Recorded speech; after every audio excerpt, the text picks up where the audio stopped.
Welcome to this week's episode of Dylan's podcast and vlog. Thank you for joining, or if you're listening on the podcast, thank you for downloading this week's episode.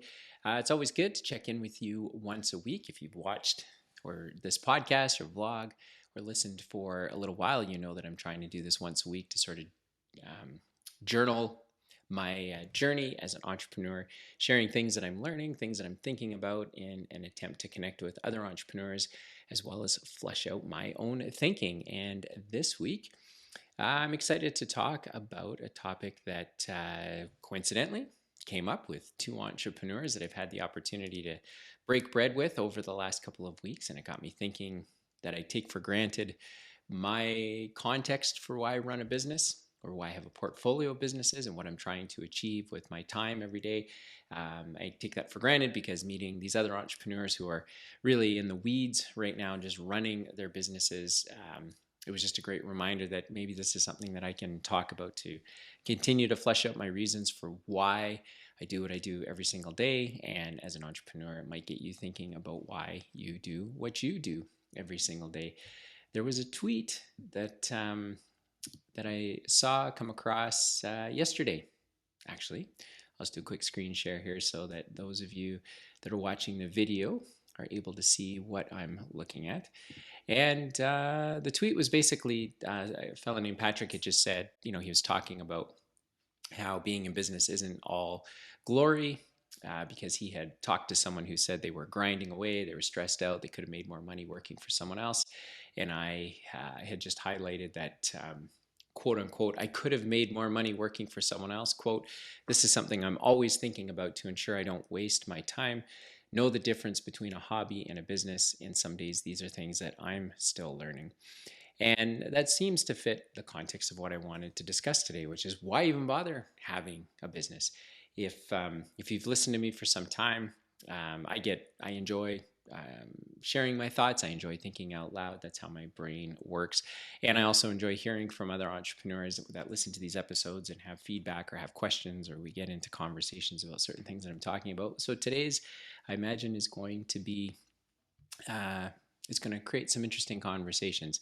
In the last couple of episodes, I've mentioned something called the cash flow quadrant for business owners. This is something that I've used for years to help me understand how to navigate through a business. And I've recently started producing some content or putting some,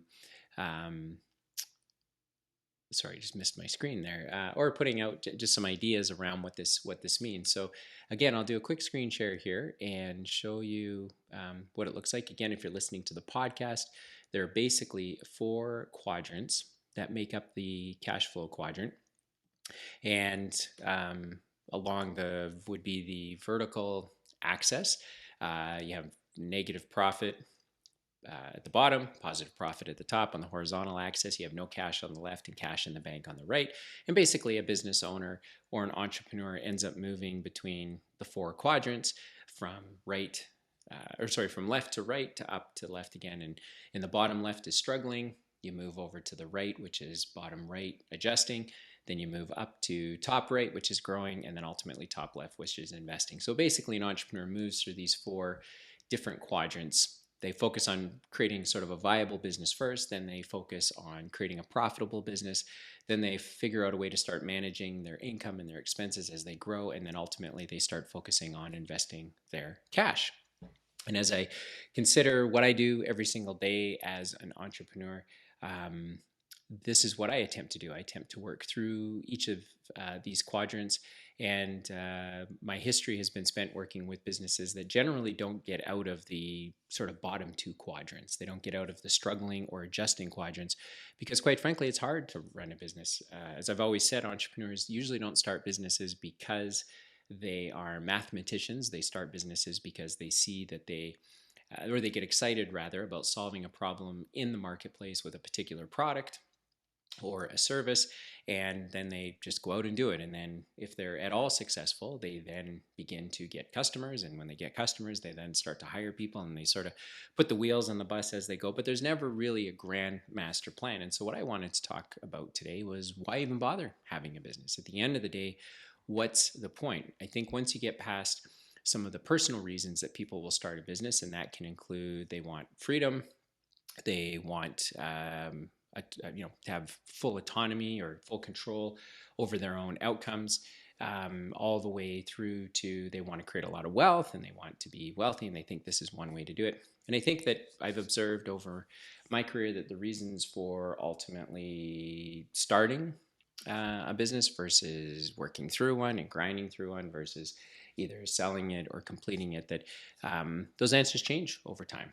When you get into something, it's often not the same reasons why you get out of it, or vice versa. By the time you're done with your business, whether it has worked out or not, that oftentimes doesn't line up with the reasons why you got into business in the first place. So I thought I would share some of my thoughts on why I'm in business, in hopes that an entrepreneur listening to this would connect and they'd say, "Great, that gives me some context for what I'm doing." And for those entrepreneurs that maybe hear what I say and say, "Well, Dylan, I've got a different take on it. Here's why I'm doing what I'm doing," that maybe I could take something away. So make sure to connect with me through this episode. I will put a link in the cash flow quadrant for business owners down in the show notes, so you can read it yourself, take a look at it, tell me what you think. But I ultimately started a business mostly because I got caught up in this romantic idea of what it meant to be an entrepreneur. In fact, the very first job that I had was in high school, and I worked for a record store owner in a shopping center. And again, I didn't even know what the word entrepreneur meant. I had a couple of business books that I don't even know how I ended up getting them. One of them was, I think that it was from Forbes magazine, and it was like the 50 greatest business stories ever told or something like that. It had like this green and yellow cover on it. And I remember reading just these very short stories of like, people like Bill Gates, Richard Branson, Henry Ford, etc. And I found like the adventure of what it meant to be an entrepreneur very exciting. And then it turns out in high school, I got to go and work for an entrepreneur. And so he would come in, he seemed very confident, absolutely in charge of his world and his time. And for the couple of years that I worked for him, I just got to observe, and I thought, man, running your own business, what a great idea. So I started a business ultimately because I liked the romantic idea of what it meant to be a business owner, the romantic notion of being in control of your own destiny. For me, there was never a single thought that I had, unfortunately, because it probably would have served me well, but I never at all thought about becoming independently wealthy by being an entrepreneur. It honestly was this romantic idea that you could go and create something out of nothing. You could be your own boss. And then as the years went on, I realized that you need a lot more than just a romantic idea to keep you going. And over time, I did learn by studying. I read a lot of biographies. I love hearing people's stories.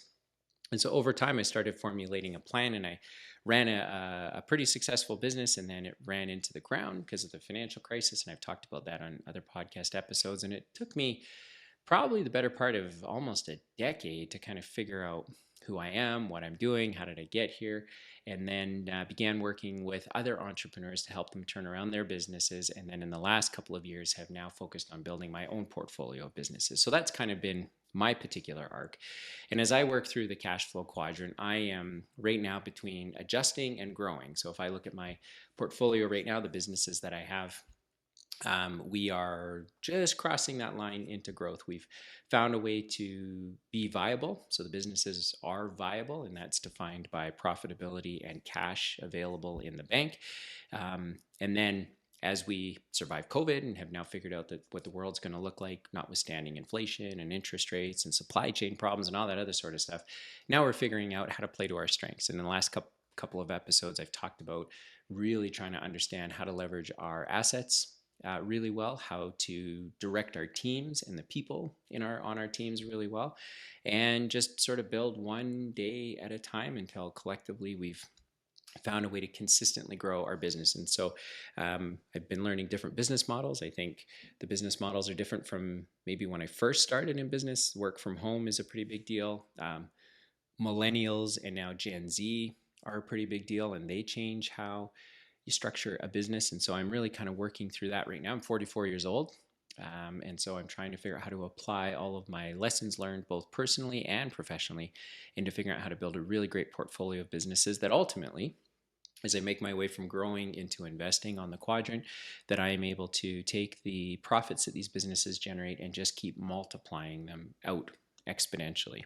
And the reason I do that is because it does cater to well, first of all, I've been doing it for so long that it just sort of becomes part of who you are. But if I had to break the answer down a little bit more, I would say running a business for me has done the things that I've thought about. So it's given me the freedom, but it has come with responsibility.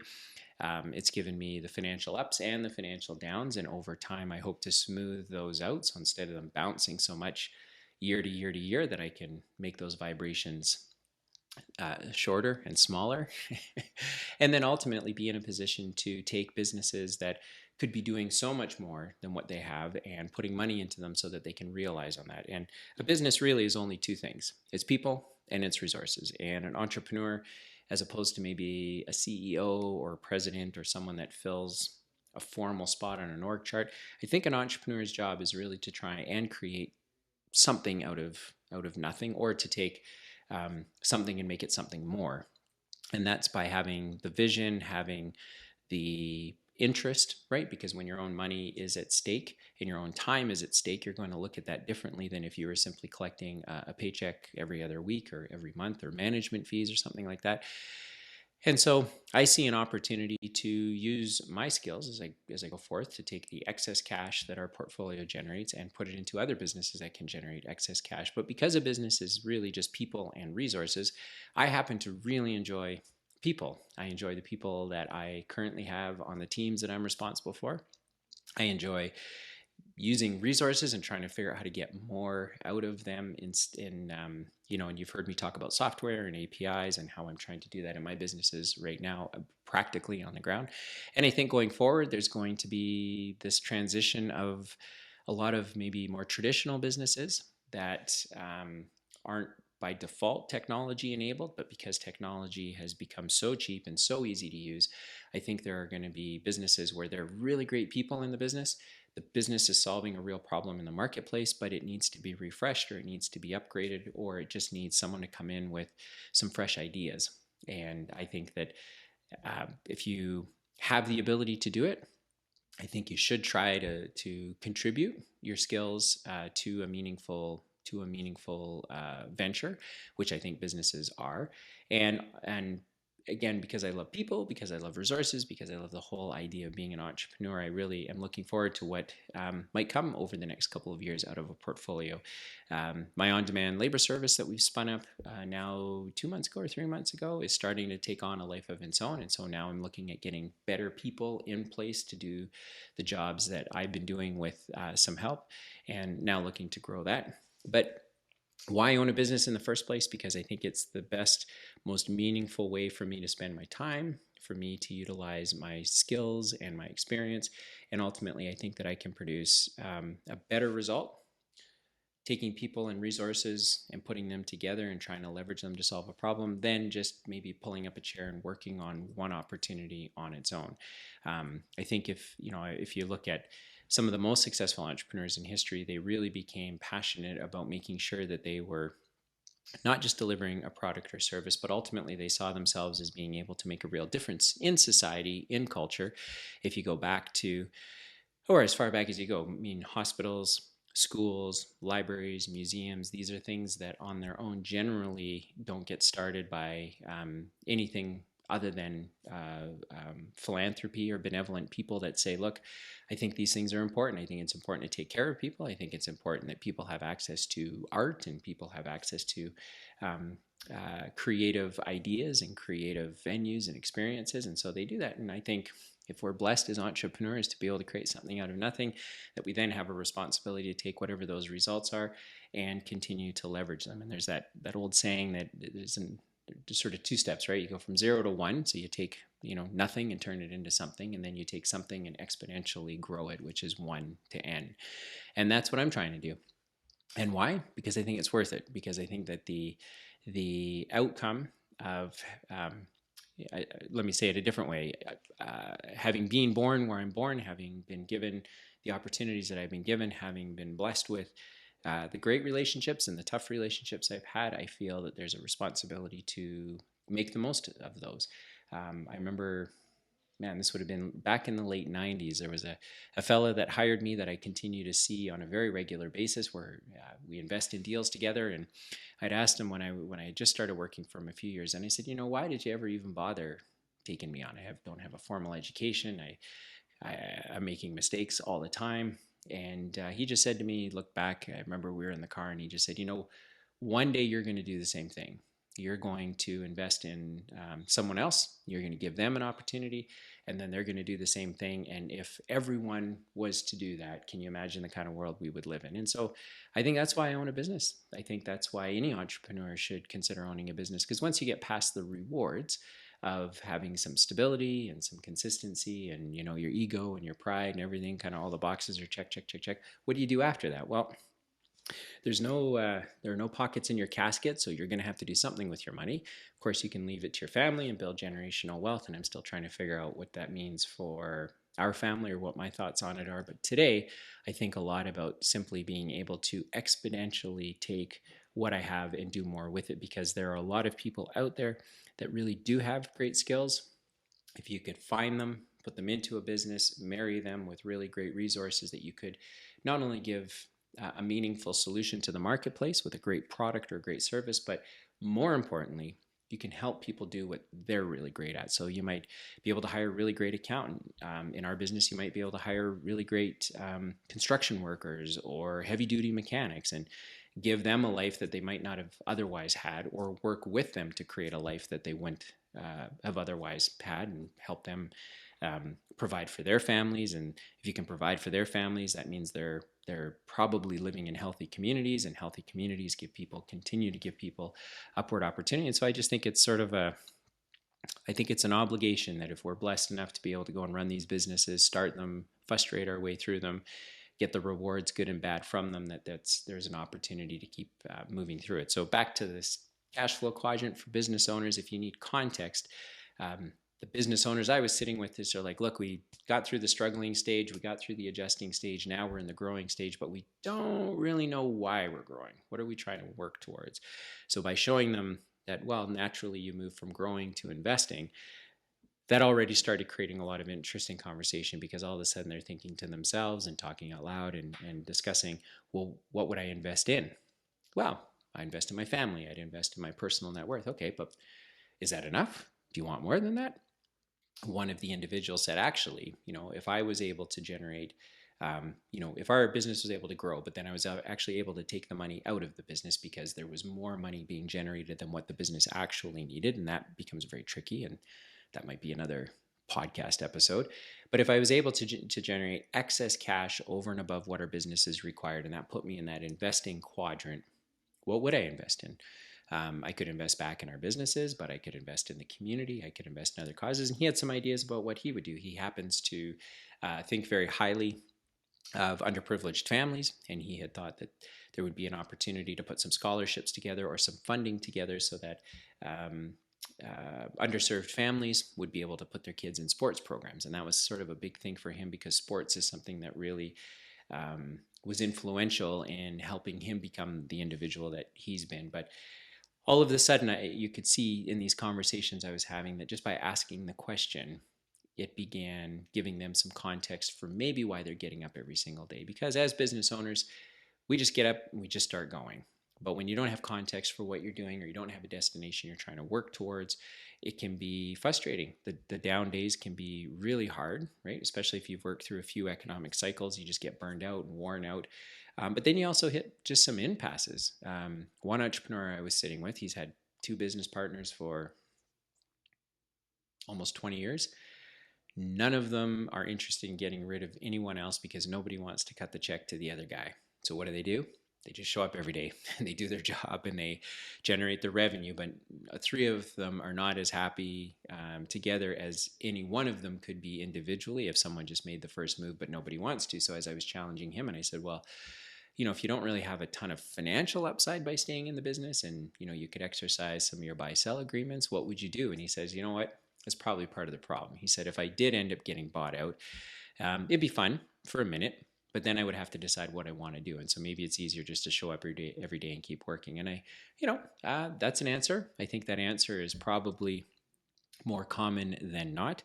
But in my little episode today, I thought I would just sort of break open the reasons why I do it. I get excited by the opportunity of creating something out of nothing, of solving hard problems, of trying to be innovative and creative, but ultimately trying to find people and resources that I can work with to get a better result by putting them together than they would have had individually. And for me, I find it intellectually interesting. I find it meaningful because if you can find good people and work with good people and see them succeed, there's just an enormous amount of reward that is non-monetary that comes out of that, that does in fact make everything worthwhile. And it provides context. You know, I wake up every day trying to figure out how can I lead and serve our teams well, and how can I make sure that nobody is falling short because of me, and nobody is falling short because our businesses don't have what they need to succeed. And that doesn't mean we have everything we need and we have all of the resources and all of the money we need. No, but it gives me context for what I should be spending my time on every day and why I'm doing it, because I'm trying to move from the growth quadrant or the growing quadrant up into the investing quadrant. And that's all I'm thinking about. Okay, so as I make that leap, then what would I invest in? If we were successful in selling one of our businesses, then what would I do? What would I do with the cash? Well, the answer is I go buy another business or invest in another business. Might not start another business, but I'd probably invest in an existing one. And then the answer becomes, well, why would I do that? And it's because I would like to fix the business. I get a lot of pleasure out of seeing something that's broken get put back together and work. But I also get a lot of satisfaction from watching people really thrive in a role and in an environment that works for them. And I like people. I just like seeing people do what they do. And people have done that for me for no other reason except to see me succeed and to be a part of my story. And I find that that's very rewarding doing it the other way. And investing just means we get it. We have a mechanism for checking our math and making sure, keeping score, if you will. That's the term I was looking for. So why go from 0 to 1 and 1 to n and make money? And because money is just the bar, it just sort of helps you keep score, but it's not the actual reason itself. There are other things that we do. And for some of you listening to this might be the first time you've ever even considered things like this. I would strongly encourage you to look at that cash flow quadrant and picture it in your head and try to figure out how you're going to move yourself. Because if you don't move yourself through the quadrants, what I've realized through different phases of my career is you can get stuck, you can get depressed, you can start filling up with despair because you're not quite sure how to get unstuck from one quadrant to the other, and it gets very difficult getting out of bed. But once you have the whole picture in front of you, I've learned that entrepreneurs are very innovative and creative individuals, and they are able to come up with reasons and for why they're doing what they're doing. And for me, that cash flow quadrant tool has always been just a great way to do that, and I'm trying to share it with you. So that's all I've got for this week's episode. Normally I would share some tweets, but I think that I'll just park this idea where it is with you. Again, would love to hear from you. If you're an entrepreneur, make sure to reach out through LinkedIn or through Twitter or through email. I do this to hear myself talk, but I also do it to try and connect with other entrepreneurs in just a very straightforward and practical way. So thank you for tuning into this week's episode, and I hope to hear from you, and hope that you'll check in next week as well.